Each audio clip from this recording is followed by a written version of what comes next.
छिरिसकेको छु हैन म चाहिँ रुखमा पनि चढेर तपाईलाई देखाउने छु हैन पुरा फलहरु फलिरहेछ हैन यो सेब चाहिँ कसरी तोड्छन् के गर्छन् भन्ने कुरा हैन यहाँ चाहिँ पुरा यसरी रुखमा चढेर हैन हामी चाहिँ नेपाली हो नि त हैन यसमा काम गरे हो नि त हैन पुरा रुखमा चढेर पुरा सेउहरु तोड्ने हैन सेउहरु टिप्ने काम चाहिँ गर्नुपर्छ हैन सबैजनाले तपाईहरु पनि सबैले रुखमा नै सेउ टिपेर खान चाहनुहुन्छ भने हाम्रो भिडियो हेरेर कमेन्ट गर्नु होला हैन कसलाई रुखमै बोटमै पुगेर खान मन छ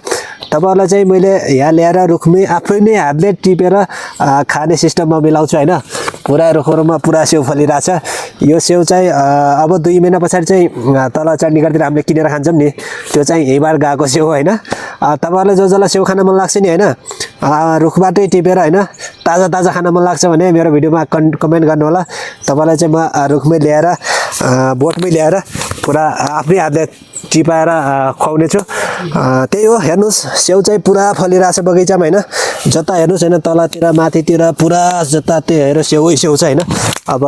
हाम्रो तलतिर त मार्ने 1 किलो किन्दा पनि मार्ने 300 रुपैयाँ 200 रुपैयाँ किलो भन्छ यार खाऊ कि नखाऊ भन्ने हुन्छ हैन यहाँ त अब खाऊ नखाऊ हैन अब देखेर खाइदैन के मान्छेले त्यो भए कारणले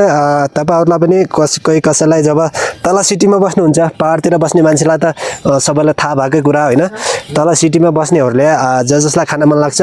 हाम्रो भिडियो हेरेर कमेन्ट गर्नु होला कमेन्ट गरिसकेपछि तपाईहरुलाई पनि मैले यो बगैँचामा ल्याएर सेउ चाहिँ पुरै खुवाउने छु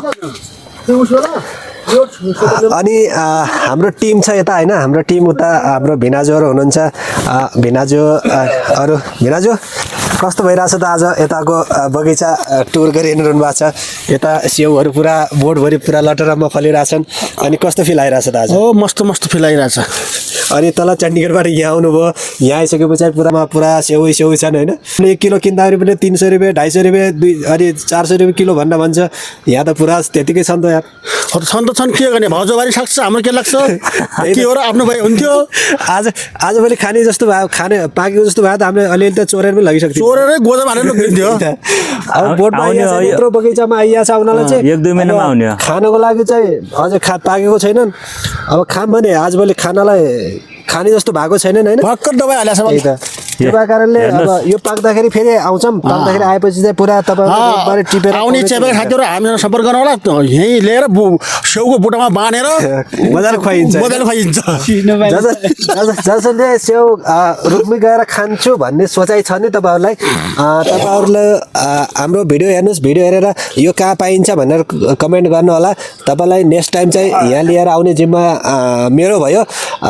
जसले हाम्रो भिडियो हेर्नु भएको छ लाइक कमेन्ट शेयर गर्नुस् पहिले चाहिँ मेरो भिडियो त्यहाँ आउने बित्तिकै मेरो प्रिन्स लगआउट फेसबुक पेज छ त्यसलाई चाहिँ फलो गर्न चाहिँ नबिर्सिनु होला त्यसपछि फलो गरिसकेपछि भिडियो हेरेर कमेन्ट गर्नुस् मलाई चाहिँ